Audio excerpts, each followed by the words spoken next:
So basically, this very year, it will be very tough for some people. I can't remember, I used to have a math teacher when I was at the basic level of education. I mean, right from my JSS to now, it is called GHS. GHS, we had a math teacher, and this particular math teacher, once he sets up questions on the board, then he tells us to work things out. Then this particular teacher will tend to add it that once you don't get beyond pass mark, you're going to laugh at the wrong side of your mouth. And it wasn't easy. Most of you people who knows exactly how these math teachers, they always behave. Not all of them, but some of them. They can intimidate, threat, and beat the hell out of you. So that was how it used to be. So this very year, I told you that from 21st of January, once Zion strikes this particular earth, there are so many pastors who are going to be disgraced. They are going to be stripped naked. I told you, and as you can see on the media platforms, it has kick-started. And that is how it is. So this particular year is going to be long for some people. Some people are going to experience a sleepless night. And this is what you must understand. Okay, Tinudi, you're welcome back as well. Esther Juma, how you doing? I believe you're doing well. Patrick Ahin, how you doing? I believe you're also doing well. Oh my goodness. So right from on the 21st of January 2026, I actually gave a prophecy that this year is what we call the sword of the spirit. And the sword of the spirit, most of you people who has an in-depth knowledge when it comes to things that are highly susceptible to paranormal and the divine realm as well, you will agree with me that the sword of the spirit comes directly from Gevura or the Dean Palace. The Dean Palace. So if you have ever prayed and had the opportunity to enter into the deeper realm of where the presence of God inhabits, you see that it will be revealed to you where the sword of the spirit inhabits.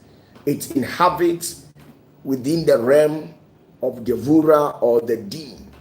So once I tell you that the sword of the spirit is going to strike the earth, don't joke with it. So basically, right from after the sword of the spirit had struck the earth, from that particular day onwards, I told you that there are some men of God, they will sign off and leave ministry because a lot of things are going to happen. And the wonderful aspect of it is that the sword of the spirit always goes along with lightning. Once it strikes, you see lightning, the reflections of lightning, just like that. And as you can see, when it is raining and you are in the darkest part of wherever that you find yourself, or within the existential realm of humanity on earth, you could see clearly that once lightning strikes in the air or within the cloud, where it will strike, automatically there is a particular light that shines at that particular part, revealing whatever that is hidden over there. So once the sword of the spirit strikes this particular earth, automatically, since the sword of the spirit is always been accompanied by flashes of light, it will automatically revealed everything. So, as how it used to be, I am Opatafuor as well. Hate me or like me, it all rests in your arms. Decisions are left for you to initiate. So let's get back to business. Please, if you have any questions, don't hesitate to leave the question in the comment section for me. The last time we were having some discussions on this particular channel where I was actually saying something, but majority of the people were new and they were not all that conversant with the engagement that we were having, where I stated in my statement that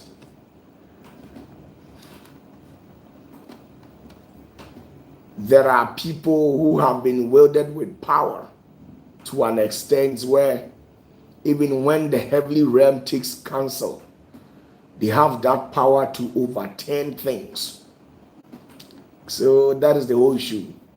Please, if you have any questions, pin it at the comment section.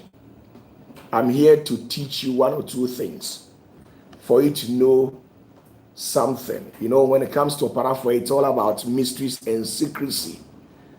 Here, we don't share bread and butter over here. We don't say, or we don't teach you people that bread and butter messages. No, I don't feed my followers with that. I always try as much as possible to give you bone so that when you crack it open, you can taste or have a taste in that marrow that is hidden within the bone. So get that. Sanity, Pacho, you are spending 80 minutes. Who are questioning your Fabra and Sana Majad? You can't say my Katisa segment, off. Please, if you have any questions, bring it.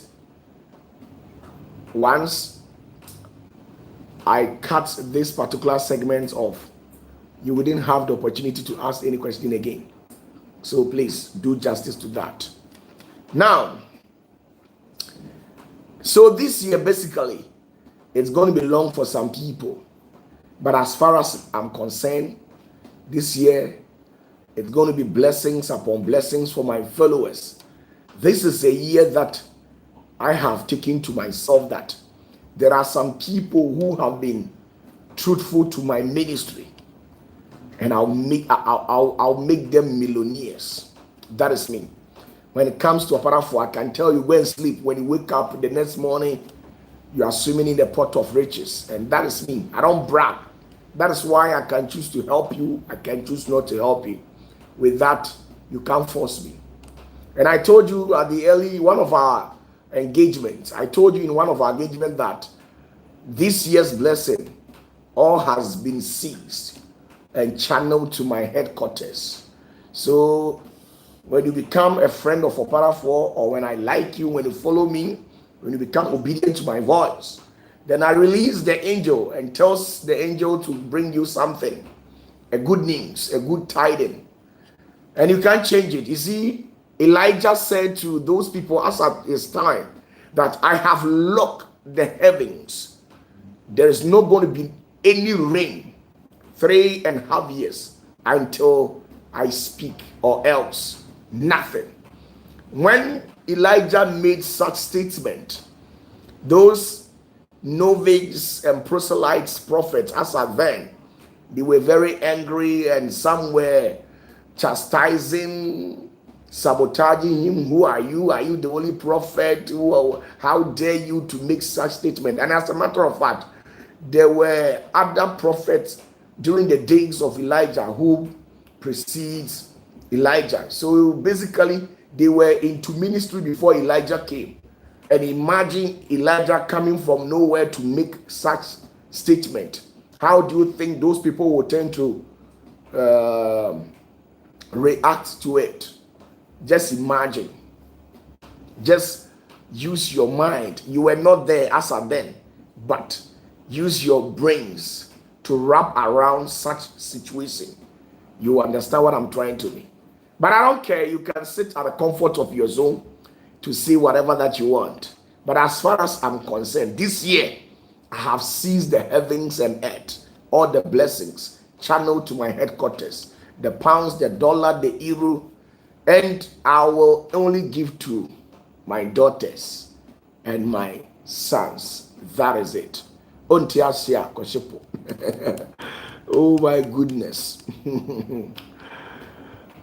Joseph Smith says, good evening, Papa. How are you? Please, good evening to you as well. I am doing fervently well. Please, you have any questions? If you don't have any question, then let me move on.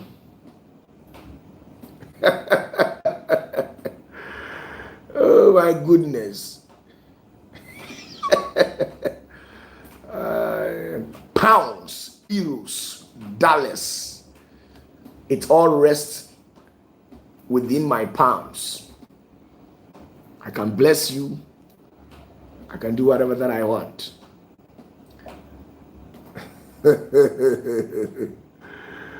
Oh my goodness. To me, Ed, the open away. Now, let's move on. I can see most of you people don't have any questions. So let's move on with what I have prepared over here. Now, the other time when we actually met on this particular platform, we engaged on a dialogue where one of our beloved brother threw a question at the comment section where he was inquiring of something regarding men of God, and I was actually trying to explain certain things to them, making them understand that in the realms of the spirit, we deal with hierarchy and power. And if you have had the opportunity to see or have an encounter with the presence of God or any of the angels, you can see clearly that majority of the angels, they appeared different, and their appearance speaks about their function. In the corridors of Africa, especially when you see somebody dressed in kente or a traditional cloth where the person is sitting in a palanquin, automatically, even if the person is not a king, you assume that the person occupies a position within the traditional authority. That is how we see it. So in the realms of the spirit, the angels, their dressings, their weapons that they have been wielded determines exactly their identity, their hierarchy in the rest of the spirit. The same thing also implies to we men of God here on earth. In the realms of the spirit, how the divine realm will dress you and bewild you with power tells it out your level of spiritual authority. And one thing that you people are getting it wrong, totally wrong, is that you people have these perceptions that when it comes to the power of God, at least the person should be of age, not less than 40-45 years, where you have a protrude stomach and a very long beard, and when you talk, your voice reflects within the bass. That is how some of you people say it. But in the sight of God, that is not how God measures people who are found wealthy to be welded with power and authority. God sees your heart. So the person can be very young and still has power more than somebody who is of age. That is how God works. When God finds you wealthy, he gives you something that is more than what people are expected to see God giving out to you. And then one thing that you must also understand is that in the realms of the spirit, age has nothing to do with power. So it doesn't necessarily mean where you should be 80 years, 70 years before God gives you power. It doesn't work like that.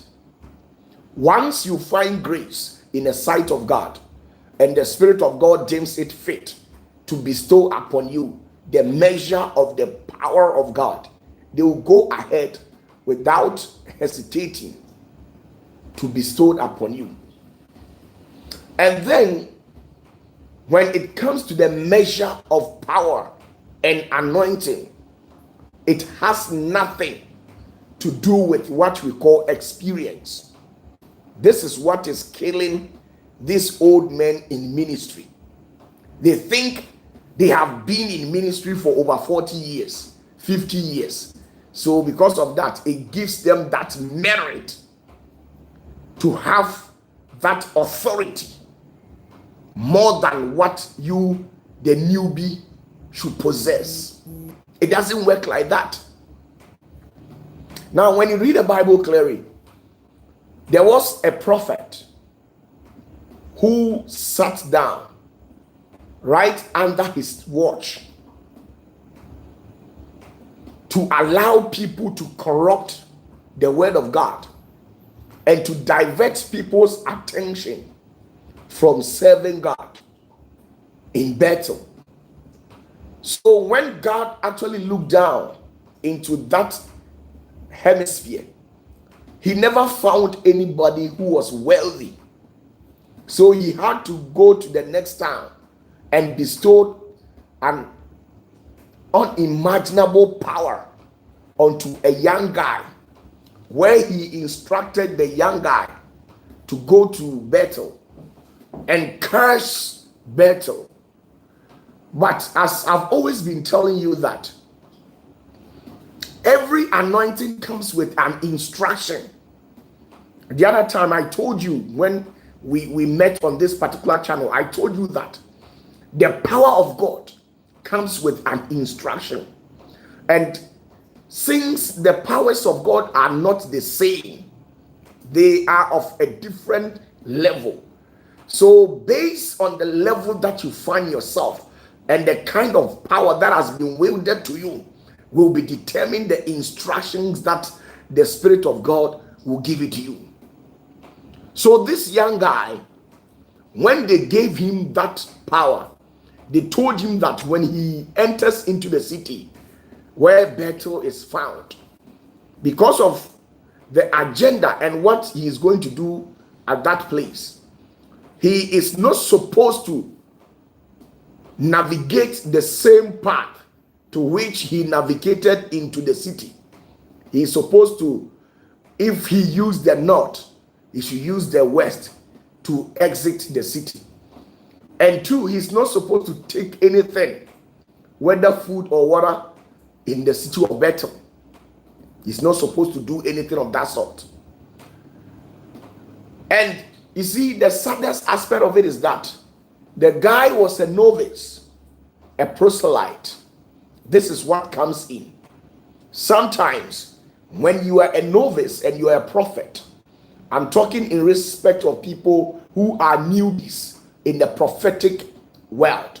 When God gives you certain instructions, sometimes it baffles your understanding. It transcends beyond the what normal mortal intelligence can comprehend.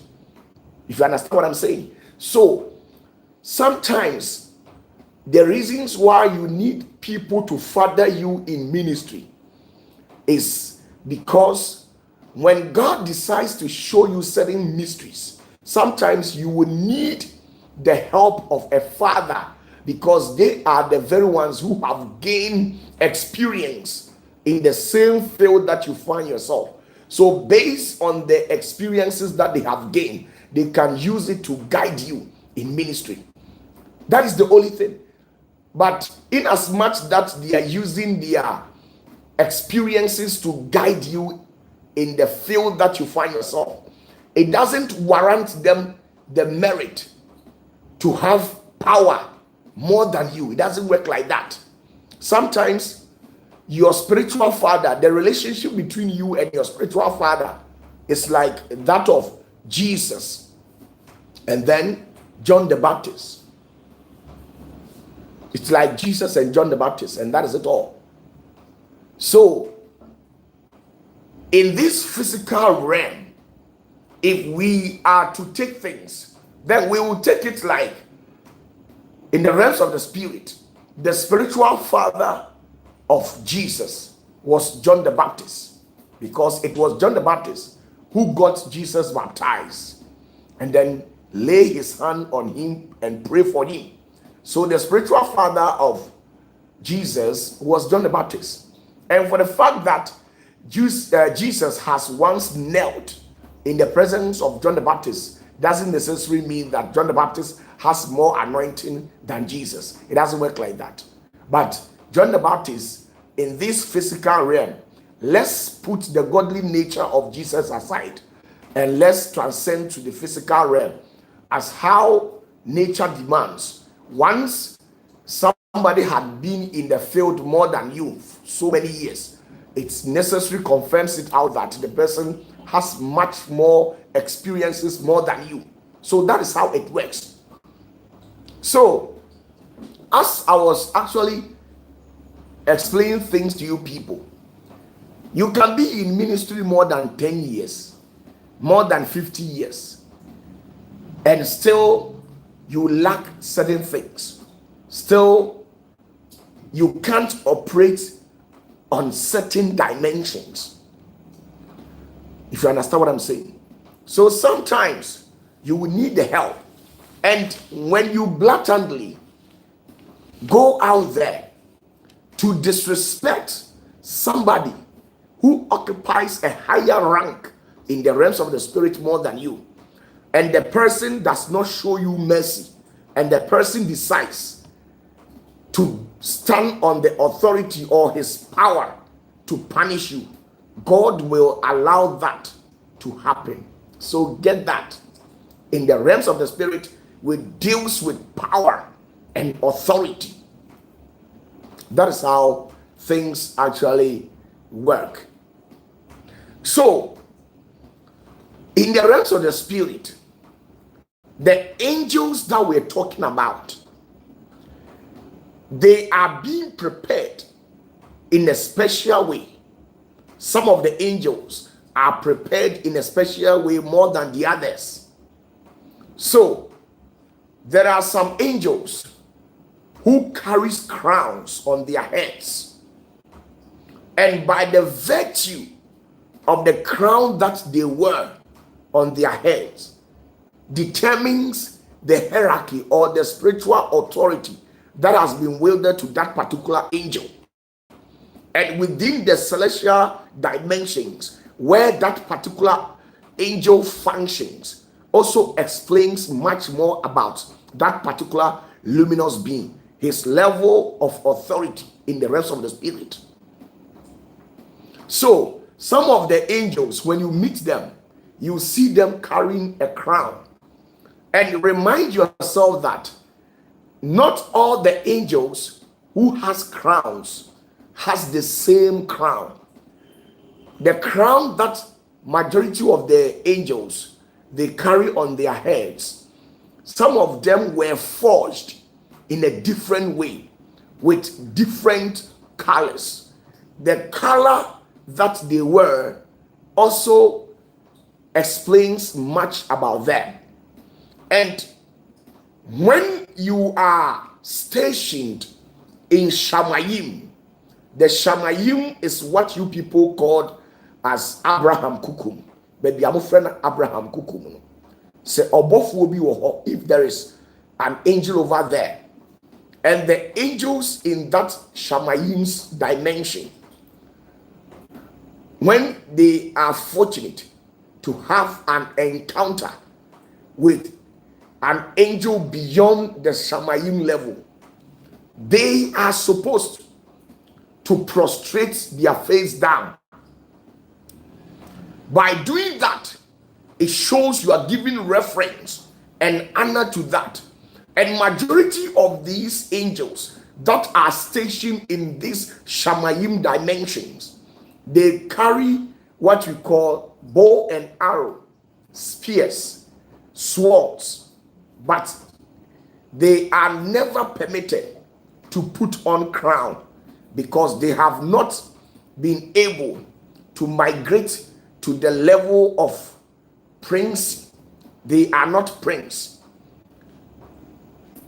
They are not prince. There is no prince of God who is stationed on the Shamayim level. All these entities found within the dimensions of the Shamayims are entities who functions as laborers and stuff like that. So majority of them, they ride on horses. Majority of the angels over there in the first heaven, which is popularly known as Shamayims or Abraham, or the bosom of Abraham, majority of these entities, they ride on horses, carrying sword and stuff like that. So once they bump into an angel who is higher than them, then they get off from their horse and then prostrate their face on the ground. By doing that, you are giving reference to your senior. Now, the second heavens too, when they bump into the third heavens luminous beings, they remove their crowns. They remove their crowns. When you read the Bible clearly, you could see that at some parts of the Bible, it is written that when the 24 elders sit in the presence of God, they were authoritated to take off their crowns. They didn't do that because they were sinners or they have done something against God, but it was not permitted for you to sit in the presence of God, the King of Kings, the Holy of Holies, and then have the gut to put on crown. In that essence, what are you trying to tell God? There is nobody who is a king in the presence of God. So all these 24 elders and the other 72 princes, they all relinquish their level of authority by removing their crowns and prostrating their face on the ground. And that is it. Now, let's come to these crowns. There are so many crowns in heaven, different crowns. Some of the crowns were forged by the name of God. Some of the crowns were forged by the word of God. Some of the crowns were forged by the power and authority of God. So, based on how the crown was forged, will be determined the level of respect that you command in the realms of the spirit. So that is it. So most of these prophets whom God normally sends into this world, he prepares them and gives them a sword. But there is no prophet from Genesis to Revelation. There is no prophet that God has ever put in a crown on his or her head. But most of the times, your authority will be forged in the form of a sword. And the sword, you can't see it physically, but spiritually, anybody who meets you or engage you or have an encounter with you will see you holding a sword. And by the virtue of the sword that you are carrying, will be determined the sword, or will be determined the level of authority that you command. There are certain territories, certain principal areas in the realms of the spirit that, based on the sword, which signifies the authority that has been wielded to you, based on what you carry, you can't command certain territories in the rest of the spirit. When you misbehave or turn on a deaf ear by becoming a recalcitrant person, disobedient person, to overstep your boundaries, knowing fully well that the power that you need to command such raging has not been given to you, and you go ahead and do it, God will allow you for those angels to destroy you. Now, the sword that has been given to you doesn't necessarily mean that the sword functions as how a normal sword will function. It is never like that. But the sword functions in a different way. Sometimes it can tend to become a password. Sometimes it can tend to become a seal. Sometimes it can tend to become a weapon. So majority of the people who are following me, sometimes when you do things and I find you wealthy, what I normally do is that I prepare a place for you where I take your spirit to ascend to the regions of heaven. Then they prepare you and give you a sword. And based on the sword that they will give it to you, will be determined the level of authority that they have given to you. And that is it. Somebody might be tempted to ask that, how do you do it? How did Moses do it when he prepared Joshua and actually took him to the presence of God and prepared a sword for Joshua? Now, let me chip in this story. There is a certain man in Nigeria called Babalola. This particular man that I'm talking about has kicked the bucket very long ago. Now, on the evening, he gathered with his small apostles and other evangelists and prophets, and they were in the same house.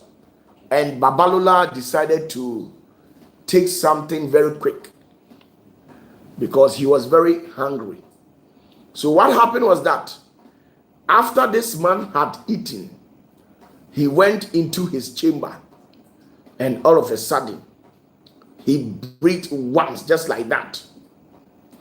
And the people who were outside, his young pastors, the prophet and apostles who were there, they felt an uncommon wind that was blowing around that particular vicinity, and it was like the earth was shaking.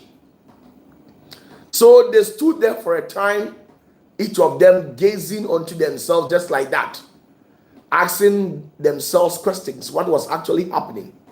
So for some time they waited outside, and their papa never came out.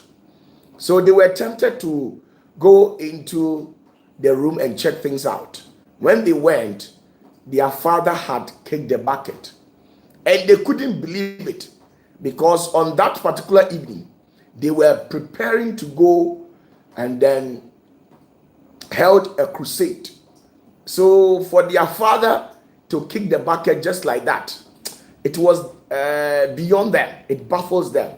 And moreover, Babalola was a young man. He was not even up to 60 years, and then he kicked the bucket. So what they did was that, since it baffles them, they gathered together with the inclusion of their prophet, some of the prophet, the sons of the prophet, the seers, the evangelists, and the pastors among them. And they decided to cry unto God and pray for God to revive Babalola again. And the fortunate thing was that among them, the seer among them had a revelation when they were praying. So he said he saw Babalola, who was ascending into the clouds, and he was carrying a sword. And when he got to the gate, there was an angel standing there welcoming Babalola, and the angel took the knife from Babalola, and he actually told Babalola that today is your last day on earth. You will not have the opportunity to return again. Whatever that you were sent to go and do on earth, you are done. You have finished your job. So go and rest. So all of a sudden, the vision actually cut off just like that. Now, the reason why that I chipped in this particular story was to draw your attention on what I'm saying, being it that in the realms of the spirit, the sword that you carry will determine your level of authority. There are some men of God here on earth that the great one, the King of Kings, the one who was, who has come, and who is still to come, the one who lives within a dimension, the higher macro prosopos world, the vast countenance, the great white head, the one to which no one has ever seen. You see, he prepares a sword and imbued it with power, which has a multifaceted functionings, just like that. So you see, in the rest of the spirit, there are so many swords. Personally, I have had an encounter with the great one on different engagement levels, and I have witnessed the sword, different sword. And me personally, God granted me a different sword. And at a particular point, what actually happened was that God didn't give me just one sword, and I was shocked. I've already narrated my beginnings to some of you people, how I used to be stubborn and how I used to insult God and tell God that I don't want the gift anymore, you should take the gift from me, and things of that sort. And I did all these things because I was novice and I wasn't having that much experience. So, and the gift that I carry, it is not all that common to the world. Majority of you people are conversant with the prophetic office, the apostleship, and stuff like that.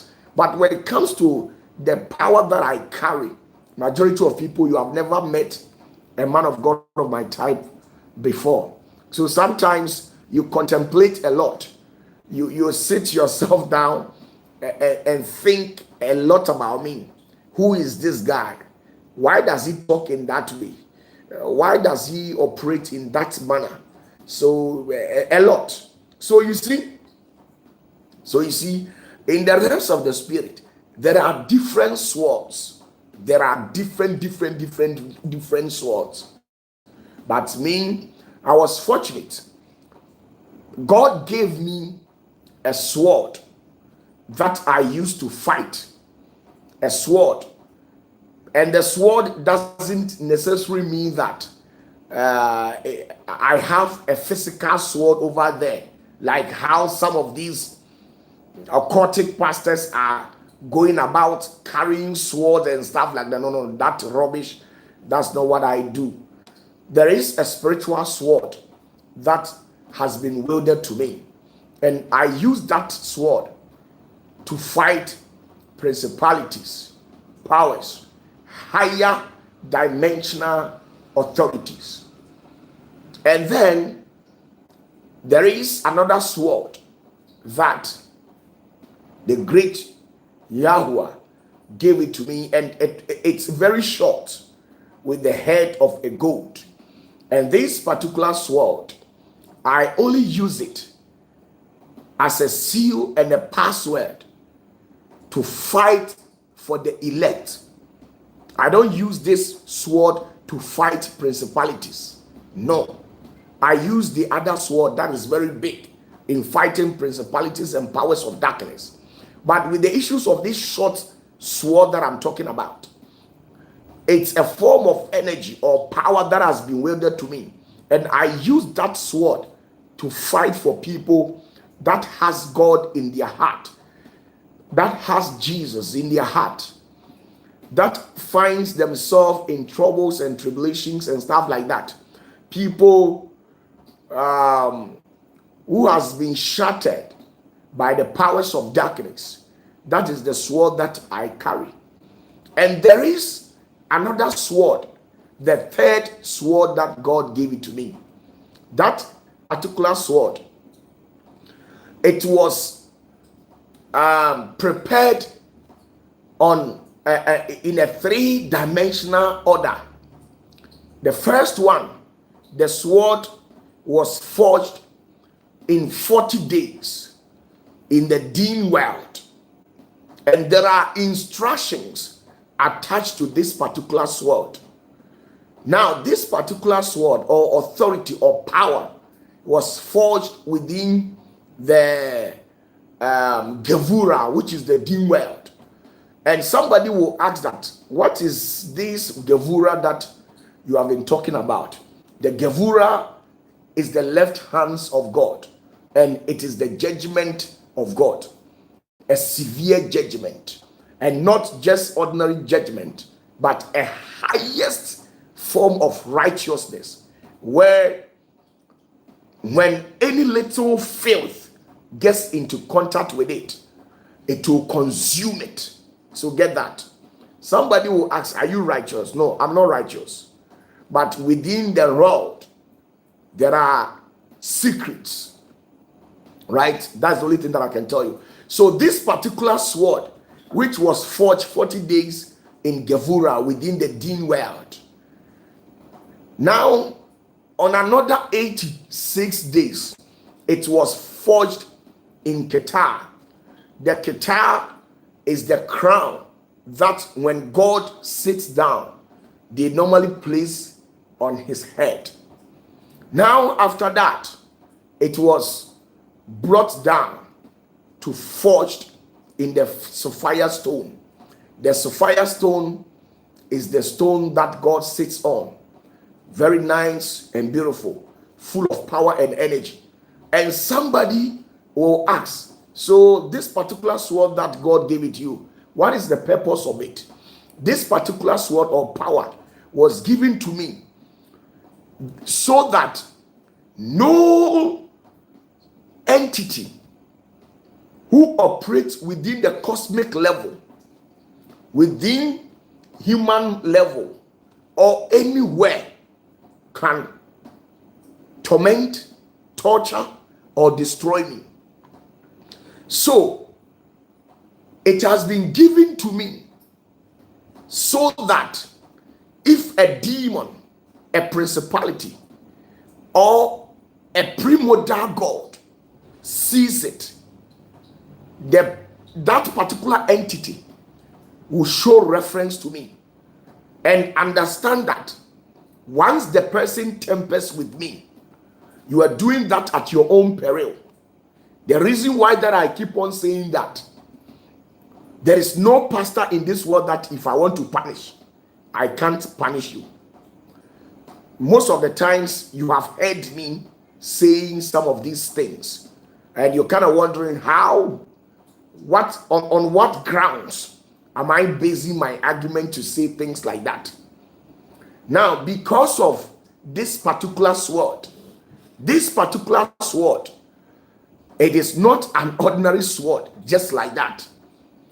For God to give me that sword, it means he has assigned me with a specific task, a special task that no man here on earth has been assigned to, a specific task. And this particular sword, it's a sword that can cut souls, it can cut demons, it can cut evil spirit, it can cut covenant. Listen to me. But I cannot base on my own authority and jurisdiction and use that particular sword on anybody or against anybody. I must function on the axis of command coming from this three place that I have already made mention that the sword was forged on the Keter, on the Gevura, and then the sapphire stone. I must always make sure I hear and wait for a command to come from these particular corridors before I take that sword. And that sword, there is no fetish priest, no witch doctor, no Zangoma, no any entity can stand it. Once I use that sword against you, you can't. And I don't use it against humanity most of the times. Ever since that sword was given to me, I think I have used it against only two people. I have used it against only two people. The first one was the guy who interfered with my ministry, and I had no option than to cut his tongue. I cut his tongue. And the reason why I used that sword is because he was proven to be stubborn and as if he has power. And he actually triggered me and got me angry. So I just cut his soul. Once I tell you that I've cut in your tongue, it means I have cut your soul. And once I cut your soul, you live on this earth, and nobody born of a woman will ever show respect to you. You pass through disgrace till the day you leave this earth. And once you leave this earth, I have filed a case against you on the grounds that this and that is the exact things that you did that provoked me to use that sword to cut you. So once I cut you, you will not function within the grounds where you claim you have been positioned. So you walk just like that. There's nothing you do and you become successful. I can use it to take your life. I can use it to destroy your life. I can destroy your energy, destroy everything. So it is a very sensitive power. So I don't use it just like that. And one guy who also misbehaved, he provoked me, so I wanted to punish him severely, and I did that. Since then, I have never used that sword, because as a man of God, when I raise that sword against you, I'm telling you, there is no amount of prayer you will pray. There is no sacrifice. You can go and join any secret society of your choice. Any powers of darkness, invoke it from the fourth physical quadrant, and nothing will happen. Because the sword that I carry, the sword, that authority that has been wielded to me, grants me access to punish any occultic society in this world. Once you don't stay in your corner to do whatever that you deem it fit, and you make a mistake to overstep your boundary, having the perception that this is a young guy and I want to punish you, I can destroy you totally. I can bring you down. I can cause your end just like that. So this is the things that I was actually trying to explain to you, that maybe you have been given a sword, and the sword that you are using, or the authority that God has bestowed upon you, in our level, you don't qualify to function within that state. So once you misbehave, people who are found wealthy to function in our levels can punish you. So there are so many swords. We have the sword of the sun happening. Now in the kingdom of God, we have the sword of the sun happening. And with this sword, the greatest among them all is the sword of the Seniamus, the great prince, of all the prince. There is a great prince in the kingdom of God who has 16 heads, like my own. 1, 2, 3, 4, 5, 6, 16. Holding a sword, which is 16 faces. And that sword is always placed on an altar that is full of blood. And this sword, when you trigger God and he decides to lift that sword, it's better you were not created. Why? Because the blood is the blood of the saint ever since the creation of this world, who came into this world, spoke on the behalf of God, and people killed them, assassinated them, did all sort of things, tortured their life, humiliated them, committed genocide against all these saints and these holy ones. All their blood has been collected into one bowl or a pan, just like that has been placed close to the altar of God.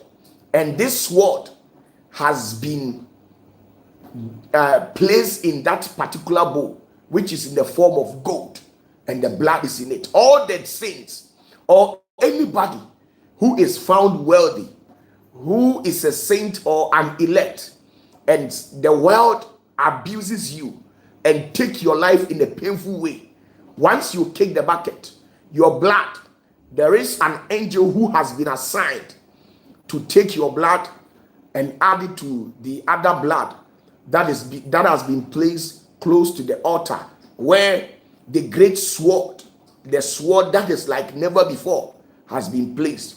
Now we have the sword of the Sahapenny. Now, when we say Sahapenny, Sahapennies are angels who can be classified as princes. They are prince. When we say prince, most of you people will say in the English as an archangel or bofupeni, archangels. There are countless of archangels. So their swords are there, and some of their sword, you see it being forged with the name, an unpronounceable name of God. When you make an attempt to pronounce it, it means you are calling the sword to come against you. Now we have another sword also, where it is being kept in the seventh dimension in the presence of God, which has so many eyes and so many mouths. A sword that speaks for itself, and that sword has been placed in the presence of God. And that sword, when you see it, it is so scary. But that sword doesn't function within the mundane level of humanity. It functions within the cosmic level. So if a primordial deity or a principality of a higher dimension is misbehaving, the great Yahweh, whether he sends some of his angels to come and combat or discipline you, or he can decide to command this sword that is called the primordial sword to come after you, and you can't go anywhere and hide. Why? Because when the great Yahweh was creating the world, all this world came into existence through that sword. So the sword knows every corner of this world and every corner of heavens. That sword can create humanity. It can take the life of humanity. It can create dust. It can create another world. And nobody has access to it. It has only been placed in the presence of God. Now we have another sword concerning the sword that was given to me. The sword. I've told you there are 3 types of sword that I carry. Now, the last one that I described, which is the one that I told you, it is called the sword of the covenant. Now, this sword, what it does is that I use the sword to punish people who are covenant breakers, or people are using to cut covenant. There are some men of God, you see, in the realms of the spirit. Any man of God who is genuine, sometimes they can behave out of jealousy. And when they behave out of jealousy, you don't have a say. When you open your mouth against them, the anointing upon them will start functioning against you. And that is how it has been integrated in the realms of the spirit. So anytime any pastor, any prophet, any man of God, any malam, or any elect that has covenant with God, and I want to destroy the person, I want to bring the person down, who on the notion that the person has hurt my feelings and I feel like punishing the person, the only thing I'll do is to perform the necessity or the needful, and then grab this particular sword, and once I speak, it will come after your life. No matter the covenant you think, or you are a prophet or apostle, you will never understand. I will explain things to you later. Now we have swords of punishment. There are swords of punishment. There are over thousands and millions in the heavens, where some of these swords has been wielded to angels and not humans. And some of these swords can cause lightning, earthquake, thunder, a lot of catastrophic act once that sword is given to you. And majority of these sword of punishment has been held within the quarters of the dim world, or the Gevura, where they punish all entities or all flesh, being it whether you function at the cosmic level, an angel, a demon, or human misbehave, and they decide to take counsel against you on the seventh dimension, and you are not able to fight for yourself or to speak, or any angel of mercy does not go in the presence of God to intercede on your behalf, and they arrive and declare and decree a judgment against you, automatically they will take you to the Gevura seat, where God will be seated on a throne, and they will watch God. God will watch them destroy you. Now, in the seventh dimension, this was where a decision was taken against Job, and he had no angel or any angel of mercy to represent him.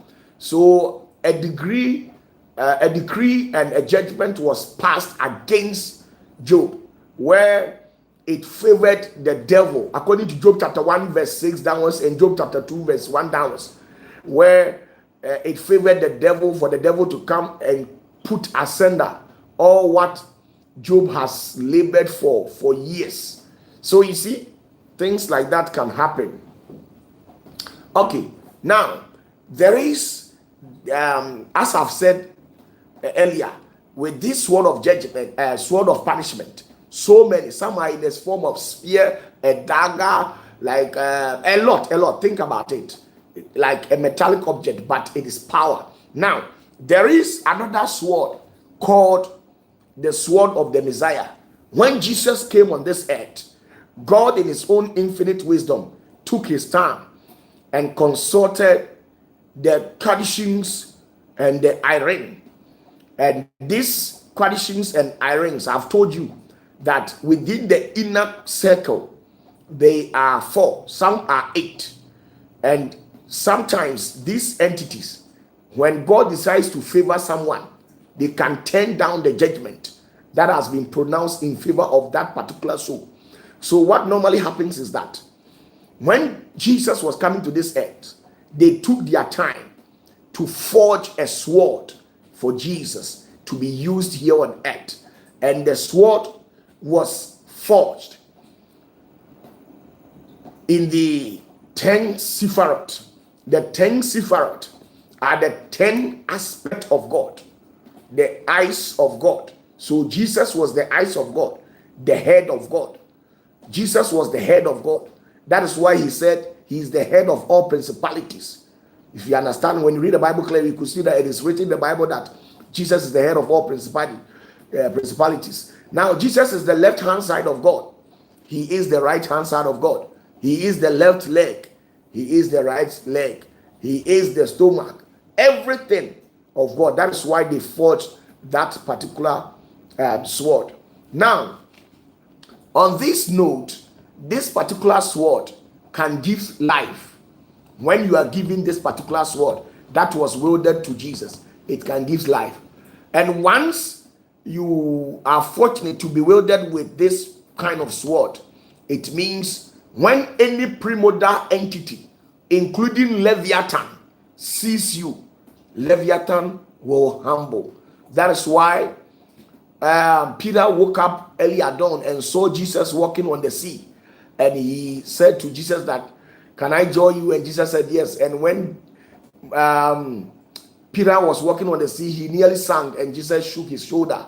Now, the reason why Peter was sinking was probably because he wasn't having that power, that sword, that authority has not been wielded to him. So you can't walk. Once you walk on the sea, it means you have trembled over Leviathan. And that primordial God is a deadly one. So get that. Now, there is, we have the sword of authority. The sword of authority. The sword of authority is what has been given to me as the smaller one that I told you that the head of it is like gold, if you understand what I'm saying. So that is it. Now let's see something from the Bible. The sword of the Sahapain, the sword of God. Please, if you have your Bibles with you, let's see something in the Bible very fast. The sword of God, how it really looks like. Please, if you have your Bibles with you, Isaiah 34, verse 6 to Isaiah 34, verse 6 to 10. Please, if you have your Bibles with you, open your Bibles very fast because time is far gone.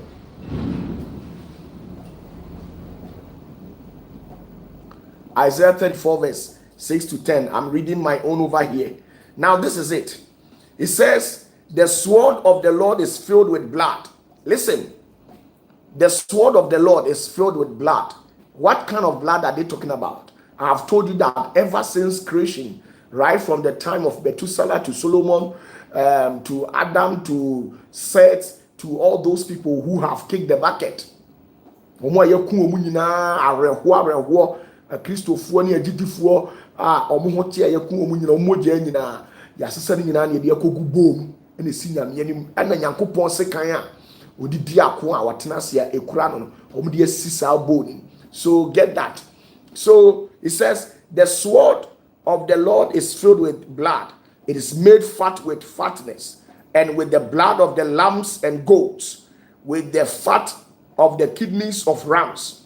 For the Lord had a sacrifice in Bozrah and a great slaughter in the land of Idumea.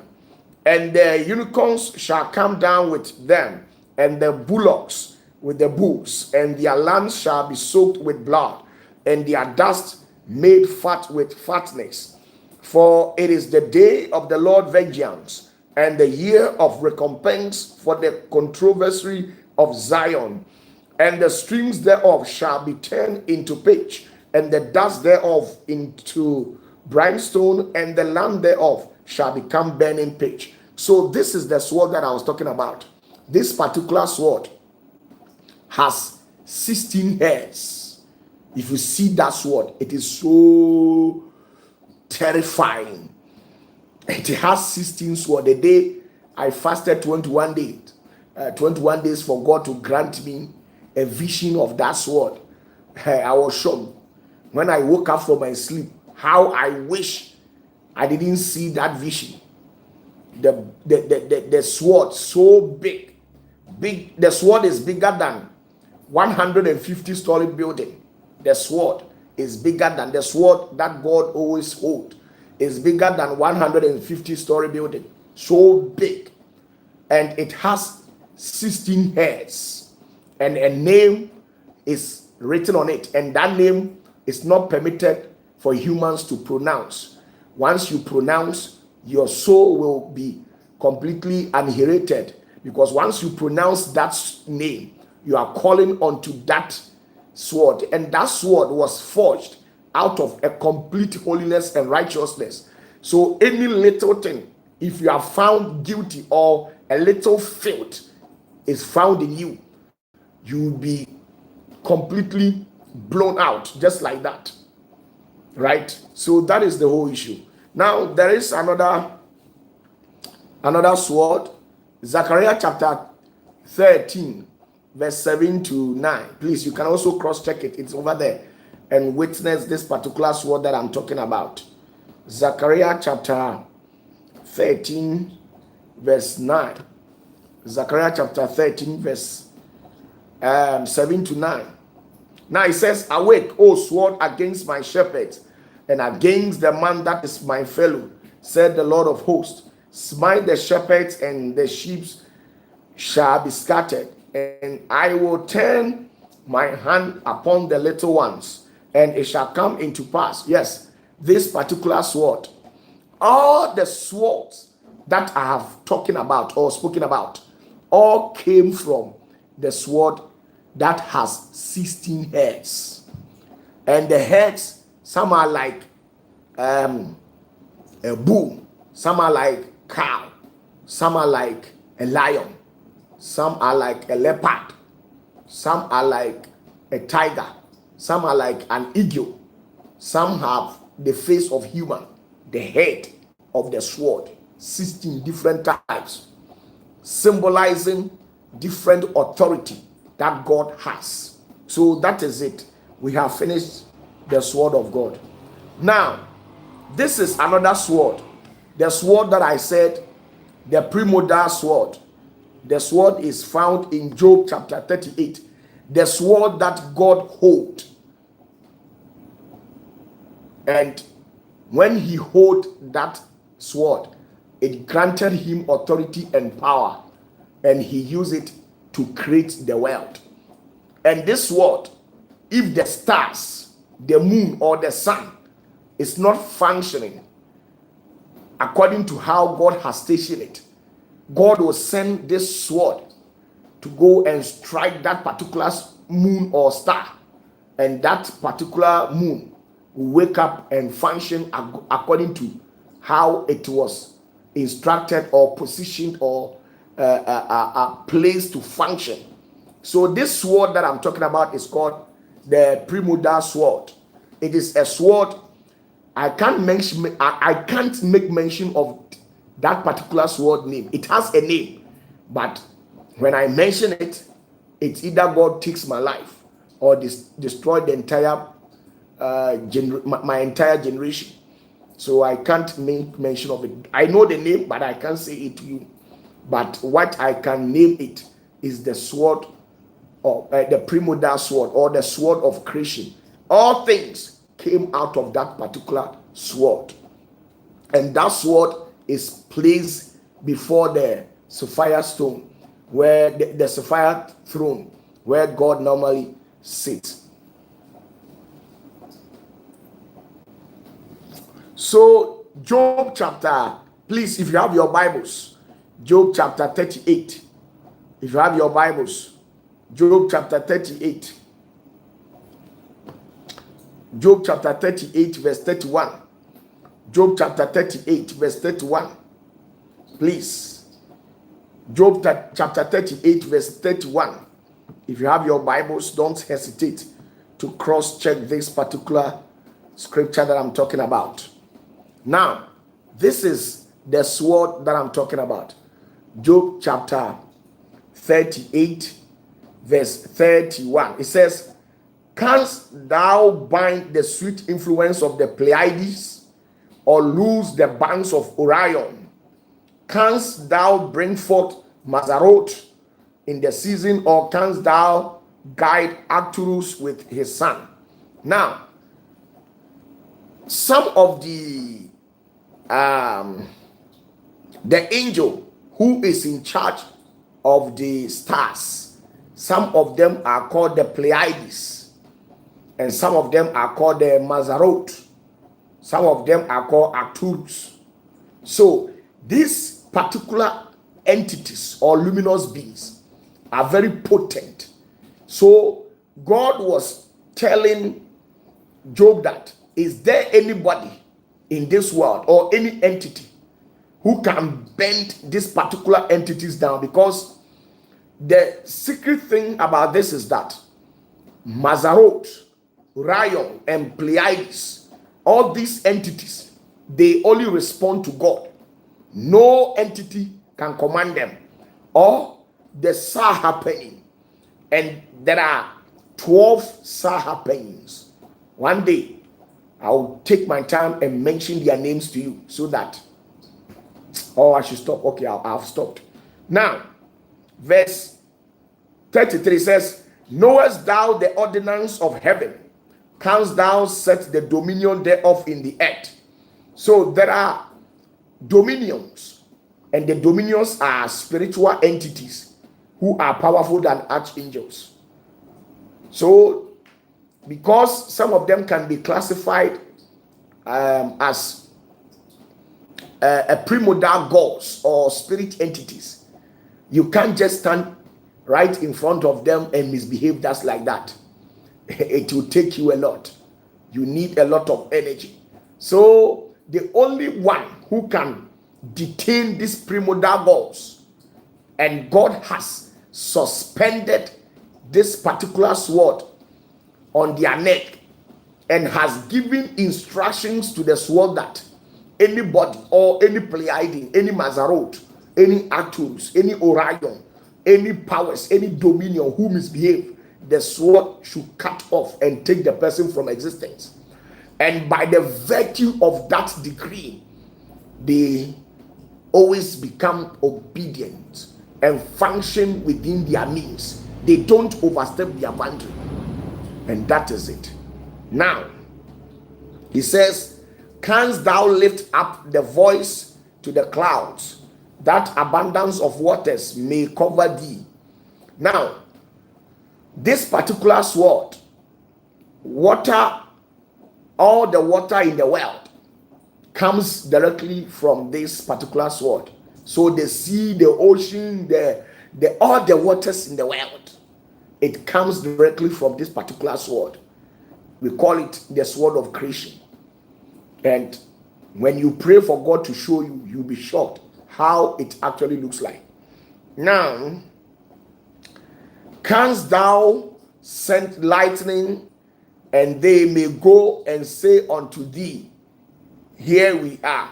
Now, all the lightnings and thunders in the world, all has been wielded into that particular sword. In fact, earthquake, thunderstorms, rainstorms, black hole, SARS, all these things are found in this particular sword. We call it the sword of creation. We call it the sword of creation. When the great one lifts it up, there must be a new creation, or anything at all can happen. So that is just by the way. And then Job 38 verse 16 to 30. Now when you read it, for you to give birth, when God was creating human, that particular mystery has been folded within that sword. How God created human hair, it is found in the hands of that sword. A lot. And there is an angel or a star happening who has been put in charge to take care of the sword. And anytime, any day, any minute, that particular sword, that particular angel misbehave, this very same sword will take the life of that star happening. Star happening means the prince among all the archangels. So that is it. So think about it. Do you know how God planted human hair, where it grows every now and then? Then you go to the barbering shop, you cut it out, then it still grows back.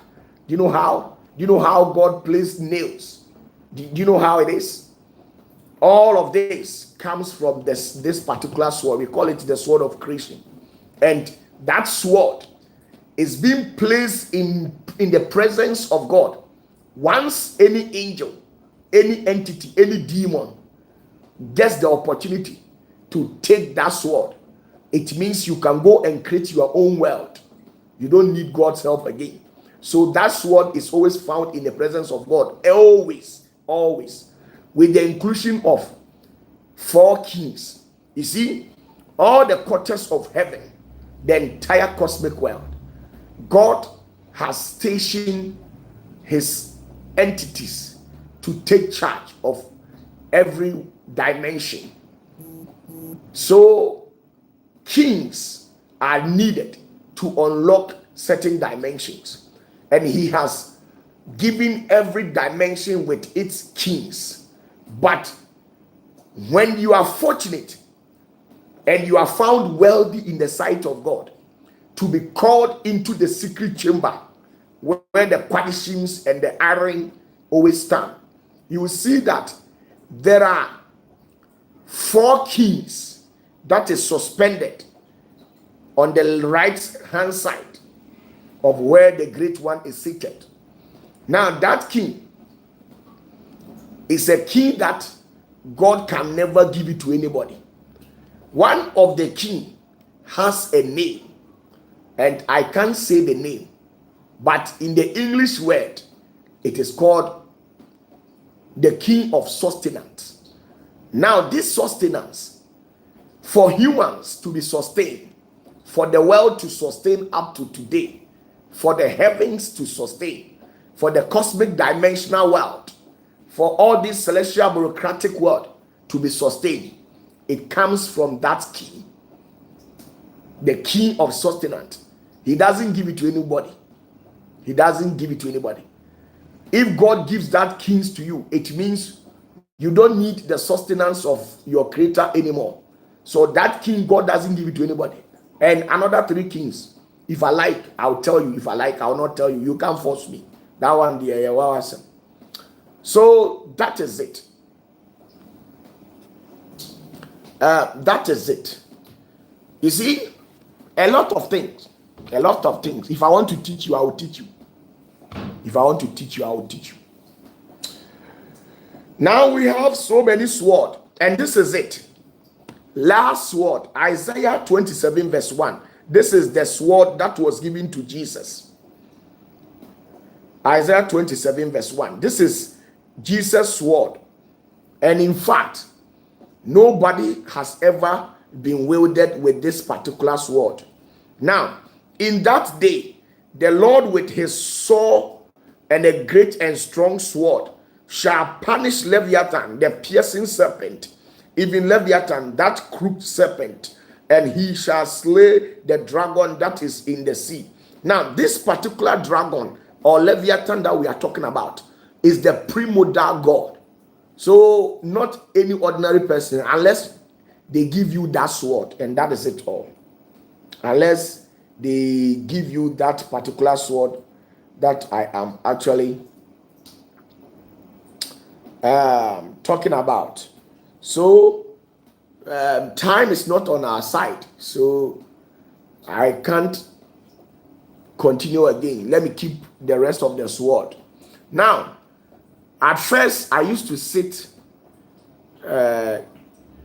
somewhere, but now on the right hand side, and because of that, you can misbehave and I'll not do anything to you.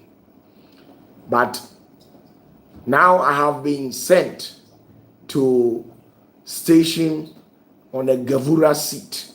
So this time around, all those of you who misbehaved in 2021, 22, 23, and 24, you see, I didn't do anything to you because I was functioning within the corridors of mercy. Now I have been placed on the throne of Gavura.